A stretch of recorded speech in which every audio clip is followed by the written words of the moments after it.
नेपाली कांग्रेस अहिले एमाले पार्टी सित गठबन्धनमा छ। अहिले यो गठबन्धन गर्नुको कारणहरू धेरै छन्, तैपनि मैले संक्षिप्तमा भन्न चाहन्छु। अहिले को जो संविधान छ यो समावेशी संविधान छ। समानुपातिक प्रतिनिधित्वको आधारमा यो समावेशी संविधान छ। राष्ट्र नै समावेशी पद्धतिमा चलेको छ। यस कारण चाहिँ नै कुनै पनि पार्टीको प्रत्यक्ष बहुमत प्राप्त गर्न धेरै सजिलो छैन।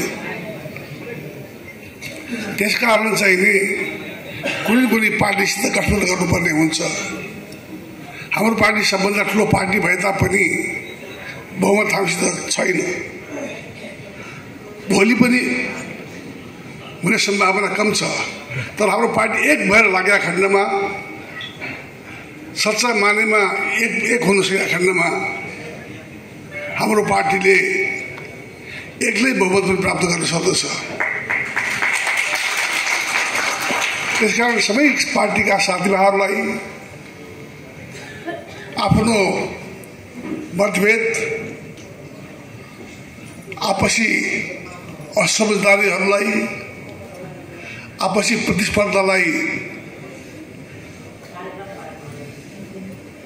एउटा बाटोमा राखेर प्रतिस्पर्धा हुनु आवश्यक छ। तर त्यसैबाट पार्टीलाई हानि हुने कुरा गर्नु हुँदैन। हामीले त्यसकारण चाहिँ पार्टीलाई एक गर्न सकेका खण्डमा हाम्रो पार्टीकै बहुमत प्राप्त सक्ने पार्टीलाई रूपमा हामी सबै लागेका खण्डमा त्यो हामी हुन सक्दछ।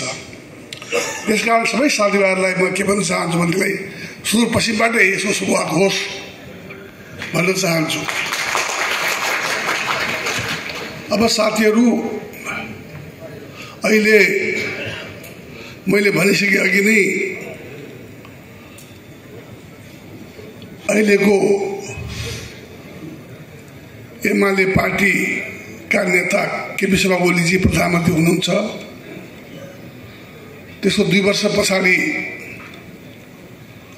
नेपाली कांग्रेसलाई उहाँले छोड्नुहुने हाम्रो सहमति भएको छ। त्यसको चाहिँ प्रधानमन्त्री मलाई बनाउने उहाँले सहमति गर्नुभएको छ।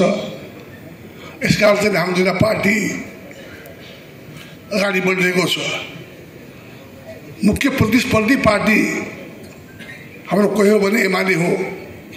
एमालेको पनि मुख्य प्रतिस्पर्धी पार्टी कोही हो भने नेपाली कांग्रेस पार्टी हो। त्यसका मुख्य प्रतिस्पर्धीसँग हामी मिलेर बसेका छौँ, हिँडेका छौँ। तर मुख्य प्रतिस्पर्धी भएर पनि हामीले प्रतिस्पर्धा आफ्नो ठाउँमा राखेर पनि हामीले भोलिका दिनमा मिलेर काम गर्न सक्दछौँ। त्यस मानेमा सबै साथीभाइहरूलाई के भन्न चाहन्छु भनेदेखिलाई अहिलेको संविधान, अहिलेको आवश्यकता त्यही हो। त्यसकारण चाहिँ नि भोलिका दिनमा भोलि हुने कुराहरू छँदैछन्। तर अहिले जो समानुपातिक समावेशीको आधारमा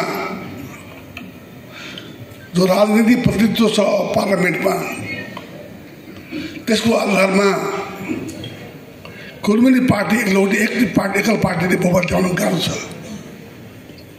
यो गाह्रो काममा पनि हामी लागेर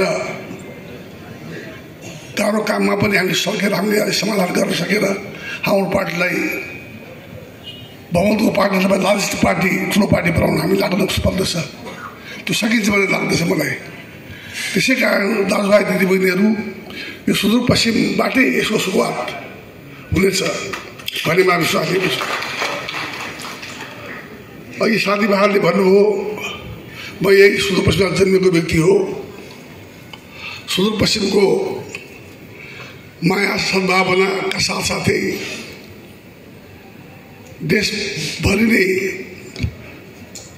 सुदूरपूर्वदेखि सुदूरपश्चिमबाट सबै ठाउँबाट, उत्तर हिमालदेखि मध्य सबैका साथीभाइहरूले, पार्टीका साथीहरूले मलाई मद्दत गरेर प्रधानमन्त्री भएको हुँ भोलिको दिनमा पनि यसैको एकता यही सबै दाजुभाइ दिदीबहिनीहरूको सहयोगले भोलि प्रधानमन्त्री बन्ने सम्भावना पनि छ। तर चाहिने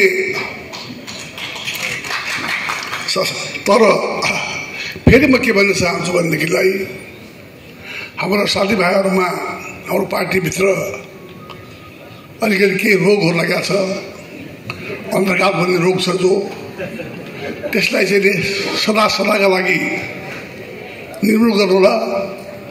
पार्टीको लडाइँ आफ्नो सधैँ छ, पार्टीभित्र लड्ने हो, तर भोट हाल्दाखेरि चाहिँ हामी एक भएर पार्टीलाई जिताउने काम हामी लागेको खण्डमा हाम्रो एकल पार्टी पनि अगाडि बढ्न सक्दछ।